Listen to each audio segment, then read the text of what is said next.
girl child, you know. When you talk about a woman, there's one thing that comes to your mind. One most important thing is passion. Whatever she does, she has a lot of passion. And that is what we bring to you every day on the program. Ladylike. Yes, I said passion. Because I keep telling myself, when I was growing up, when you put a man, I not talk anything. No. When you put a man here and put a woman, tell them to do the same thing. It's only the man has a mind of a, maybe has that kind of passion. But the woman, whether she has even a passion, if the man has that kind of, a woman would always, she puts in her she puts everything. There's love, there's everything inside, and it comes out perfect. Because whether we like it or not, our society has a way of it's better now shifting women to the background. Today's topic is an important one. We were talking about the educational sector. School nowadays is just about level. It's level. It is just certification. It is level. Show, which shouldn't be so. There has to be a center point, a focal point for these schools. And it's so unfortunate that people that actually end up teachers, sometimes they don't even want to be teachers. Do you understand? Like you said, make money in my pocket. I don't sit down for one place, you know. To fill my CV. What are you doing for 2 years? I was teaching. Thank you. Well, we have an expert in the house today. She's actually a teacher's trainer, and she has been in teaching for close to more than 20 years. And I actually got talking with her before the program. I saw that she has a lot of things to offer on this program. That's why we chose to bring her here today. So after the break, we meet our wonderful guest to tell us the ills of the educational sector. You're welcome back from that break, and before you break, you know, as usual, we always talk, discuss, I am a view, and you go air view, we go fight, we go quarrel, but we can't get to the bottom of all this rampart till we meet an expert. Yes, and as usual, we have a wonderful woman in our presence to tell us more about education then and now. And today in the studio, we have Ambassador Chioma. She is an educationist, teacher trainer, and reading specialist. Chioma, you're welcome to the studio. Thank you so much. I didn't want to start reading. Thank you. I just wanted to go on and on. You're so welcome. Thank you so much. On a personal note, why did you go into education? Yes, why education? There are many other things you would have done. Why did you pick? I actually never wanted to be a teacher. Of course, you know, I didn't do education in school.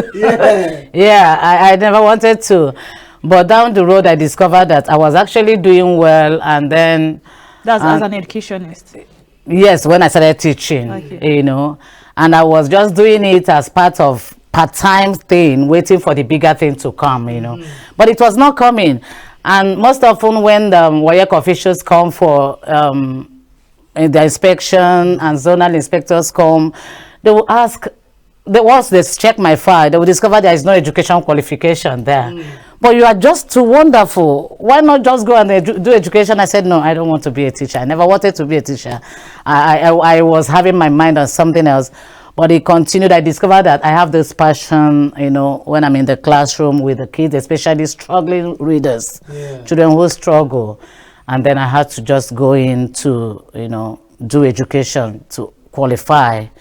After everything, I registered, of course, then got my license from the TROCN and all. So that's just the journey for now. Now let's go to the bigger picture. Yeah. Let's just start with the comparison. Education of, let's say, during the times of our mothers, and now, can you put them on the same pedestal? Which is higher than which, and what are the issues? Okay, we are now actually going to say our mothers because we didn't know how they operated. Let's talk about ourselves in the 80s. Okay, fine. Yeah, 80s. In the 80s. Yes. No, you see, education then, people see education as the only way out. Parents wanted their children to go to school, you know, and then just like that, and it discovered that teachers are well respected.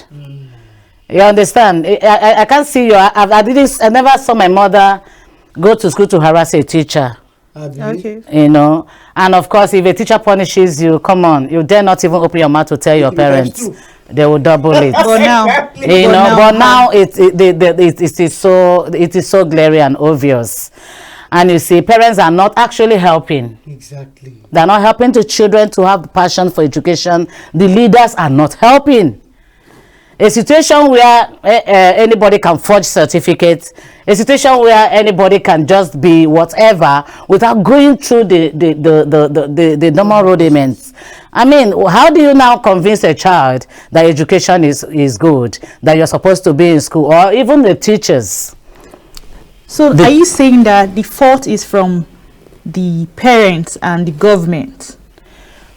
Both parents, the government, yes, of course, because the things we're supposed to be doing, we're not doing it. A large portion. But there is an education body. I know there's ERC, there are all these educational bodies. Yeah. So if you do not make research, is this school accredited? Is this, let me know the kind of schools I want to put my children or my guardians or whatever, people that I'm thinking. The parents are supposed to make these kind of inquiries so that you don't just wake up and because you see he chose academic international, you go and put your child there. Are they qualified to partake in common entrance? Are they qualified to partake in junior YEC? I feel like we should blame the parents. The whole body is to be blamed, sincerely. Now, yes, parents, they send their children to school. Let us even leave private school aside and look at government. You understand? Yeah. The public schools. Now everybody believes that children going to public school are those that are from the lower class. Yes. Their parents cannot afford private school. Now, and government is not even helping. Now imagine a school where you have one English teacher teaching just one A, B, C, D, E, even down to F. And in this class you have about 80 children. When I did my TP, the school I was sent to, I had 80 children. In A, B, 100 children. Do you understand it? And you are looking at just one teacher. If it's mathematics, it's the same thing. Now you discover that at the end of the day, you have unqualified, in quote, teachers teaching mostly in the hinterland. The education bodies, most often they're supposed to be going for probably inspection. Yes, when they inspect, the reports they give back, does it really reflect the true picture of what they saw? Exactly. Do you understand? So everybody is going to share from this. That is it too. Now parents, you don't blame them. Some of them don't have money to probably send their children to private schools. Now they have taken these children to public school. I had to ask one commissioner of a particular state in a meeting sometime. I said, permit me to ask you, who taught you? Where did you school? Where did you get? Do you understand? What was the reply? He said, he of course he had to answer. Yeah. Are you getting it? I said, where did you have your primary school, your secondary school, your university? Thank you. The same state. I said, and you speak this impeccable English. I could not even place your accent. Now, where are the teachers that taught you? Now, don't you think it is good you replicate the same thing? Exactly. Do you understand? So you now go, it's not even about his children, because of course they package their children and send them to private schools. And then what we have in the public school is a sight that you wouldn't want to behold. Some of these schools, no roof. I have evidence here which I might not want to share, for public. Do you understand? You have no roof, no benches and all that. And are you telling me that there are no teachers in that school? Some of them you don't even see teachers. And go to the payroll, of course, you have names of people that are receiving money. That's another. Now, do you blame the teachers? You don't blame them because they are not being motivated. As a teacher, I didn't start with a public school, of course, and it was a private school. And I always mention that school to say they made me who I am. Because they will train you, keep training, keep training. And the trainings I got from that place, I still go back to give to other teachers. Yeah. I don't fight my daughter's teachers. When there is a problem, what I do is go to the school, and then maybe talk to the head teacher. You don't mind I come with my team to train your teachers? Not going there to say you are not doing this, you're not doing that, don't do this. No. Because they cannot give what they don't have. Exactly. Do you understand? Yeah. If you don't innovate, you will evaporate. Hey! It's as simple as that. Yeah, if you don't innovate, you You will evaporate. No, it's the simple truth. Correct. So you cannot say you are a professional, you are just redundant, you are remaining one place. At times people will say, I have 30 years experience in teaching, 30 years sitting one place. Yes, we can't see it. 30 years just your English and literature that you read. Different schools. We all have the same curriculum. Yes. How is it now? The same textbook. The same textbook.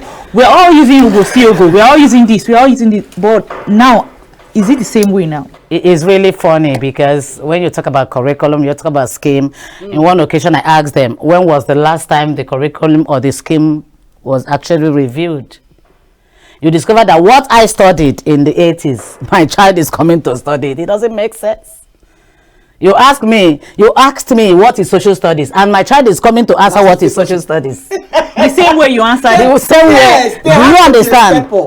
There should be a kind of, develop this thing in a way to fit into the global society. That is it. Now, some of these children here in this part of the world might likely not be able to compete with their peers out there. Definitely. Now, what is a child in nursery 1 doing with 14 subjects? Are you saying it's too much? It's too much. How dare you? Who does that? Exactly. I've never grown. Are you getting it? Now you see children, anytime I drop my child, I would just like, a parent was talking to the baby. Wake up now. I said, when you were that age, were you in school? The man looked at me and said, you see, work. You see, so a lot of things are actually affecting education. Now the curriculum is not helping. There is no creativity. I interact a lot with young people as a development worker.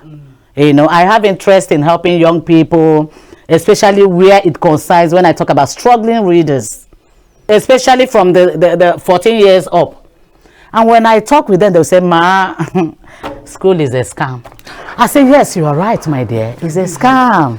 But can we see it from this point of view? That is it. Do you understand? Now you are telling somebody he's going to study biology. Tomorrow he's not going to use it. He's going to study Greek. He's not going to use it. So we don't even discover the talent in children. We don't discover who they are. And more reason the children will always be heady. Because they see you adults, you are not understanding me. And you are imposing your own on me. And I'm not ready to take it. So when you want to balance it, you want education for children to really, flow in, to accept that education is still very necessary. You have to blend whatever curriculum you have or scheme to the level of their own understanding. And reason with them. And of course, nobody wants, Nigerians don't read. Sorry, Nigerians listening to me, but we don't really, so what I did with my children when it comes to maybe literature texts, they don't want to read it. They say, Ma, it's boring. It's too big. It's boring. And some of the content, honestly, I had to, one text they recommended one time, I had to take it to the director of studies. I said, I don't think I will want to use this for my children. If you don't mind, I don't know who recommended it. Now you see some texts they recommend, they didn't recommend it because it is valuable. It's simply because somebody somewhere must have produced this and did one thing, and you have the connection. Do you understand it? So you now give to these children what they don't need. You just have to find a way to really, really make them settle and accept that education is the way. I was talking to this young man who said, I am not going to write WAEC. The parents talked, everybody talked. I came into the matter. I asked him why. I said, my father became a governor without going to school. So do I have to bother myself so much with all this? Wow. That's a bold I said, but that's your father anyway. But you need it. He said, whichever way, ma'am, I want to be a farmer. I said, that's good.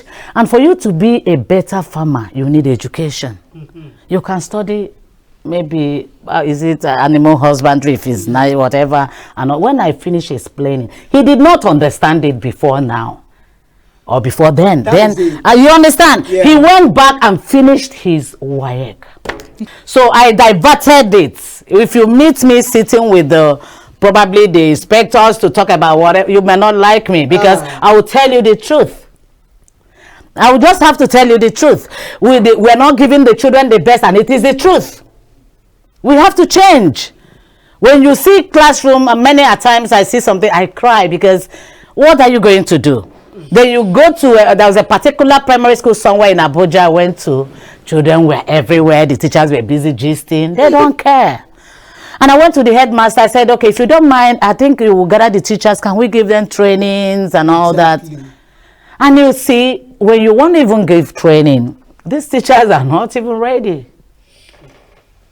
Are you getting it? So the governments and those in the education sector should be sincere. Because some of them don't have their children in these public schools we're talking about. So they don't know what people are facing. Yes. And at the end of the day, these people are coming out with a certificate. That's the irony. They have a result. So we actually need to, plead with the authority. I wish we do better. Exactly. Now, you're not even talking about inclusive education. What is the fate of the disabled? That's a different part. Do you understand? So our education system is just one-way traffic. We don't do it this way. There was a point I had to raise. Can't we rate the ones who couldn't write? Differentiation. But everybody is in the same place. We are going to write the same exam. They are studying. Forgetting that some have special needs. Yes. Need special attention. So the inclusive education, you hardly even see it. Yes, this is even the first time I'm hearing about that. Do you understand? Never. What is the fate? There's this idea when they're doing this, when this COVID was hitting hard and there was this lockdown total, schools were going online. So people are clapping for online. I say at least you can be in your sitting room and go online. You don't have to go to a classroom. So this issue of the disabled, they could. But that aspect I know has its own issues too. No, a huge one. A huge issue, because I know that period we were handling a project in Sokoto and Bauchi states, Reading Association of Nigeria, and then we are trying to see how we could, I wrote a concept note on how we are going to ensure that children continue to learn even while sitting at home. Now the point is, how many people? Of course, we planned like maybe radio program where you have children in the community, they listen and all that. We have not got to that level. So when you talk about online, it will still be okay for the elite. Definitely. They can afford it. Now you are telling a woman in the village there who is struggling to feed to get an Android phone. Get a laptop. They get a laptop. Buy data. Then who is going to put the data there? every day. Number one, government wake up. The government they need to wake up, and then the teachers decide to say, "This is my calling." Exactly. Do you understand? This is my calling. I have to just give it my best, And then the people who supervise these teachers, those who are in charge, to come up and say, I am going to be truthful in my inspection. That child you have refused the proper education will be a problem tomorrow. That is it. The one that you have given the proper education will be on ease. So it is until we understand that all of us are going to partake from the outcome of the ills in our education system. Is it WAEC? You want to talk about exams? Anybody can make first class now and then ask them questions. They don't even know what you're talking about. Sorry. I was opportunity to head a school sometime, and then they were like, hey, teachers are this, teachers are that. The parents want to remove their children. I said, no. The first thing first is to train these teachers. Yes, they have gone to school. When they say teacher's reward is in heaven, truly is in heaven. No amount of money can pay a good teacher. I always add good teacher because not all teachers are actually doing it right. I like that. A child cannot just pass through you and remain the same. If a child fails, you are the one that failed. It's not that child. It's the truth. Find out how. You know, one time I was just joking when they said they don't pay salary, they don't. I said, when you have maltreated them in school, by the time they become governors, they owe you. I like working with parents when it comes to their children. They don't say no, that, you know, you should be part of it. It's a symbiotic relationship. Yes. You work together. What I'm telling this child from this angle, you are telling from the home, so we balance it. Because this is what we are going to push out eventually to the society. Yes. But when you are doing it as your job, no, I never did teaching as my job. I did it as a calling. You know, so it is about all of us. Yes, government, they've got theirs. But you, as a teacher, you just have to do yours. Now, when you do it right there, we see need. We are not giving them reasons to see need to improve education. That's why a child will tell you it's a scam.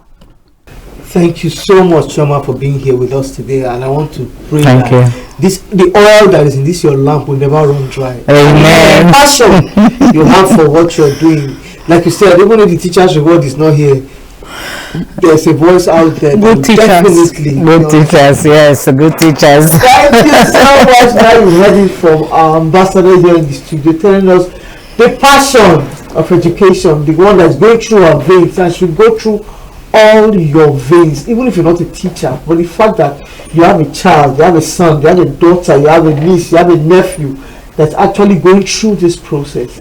So something has to be done to correct all the ills in the sector. We'll call for our usual short break and we'll be right back. Go nowhere. You're welcome back. And if you missed our interview, let me just tell you that we had a beautiful education teacher with a passion. But you don't see them again. You don't see a teacher with a passion. They are still there, but you can count like you can count 2 among 50. And if you're counting that 2 amongst 50, let me just tell you, this one we brought here was the 2 among 50. I'm very, very happy with this guest today. She has actually told our viewers the raw gist. These are the things that happen. This is why things don't happen. This is how things should be done. I don't know. Well, she almost tempted me to go. To become small. No. I thought calm. So, well, let me just tell you this. As you're here on this show, you're actually a teacher. I'm brought to you on the platter of gold on the program Ladylike.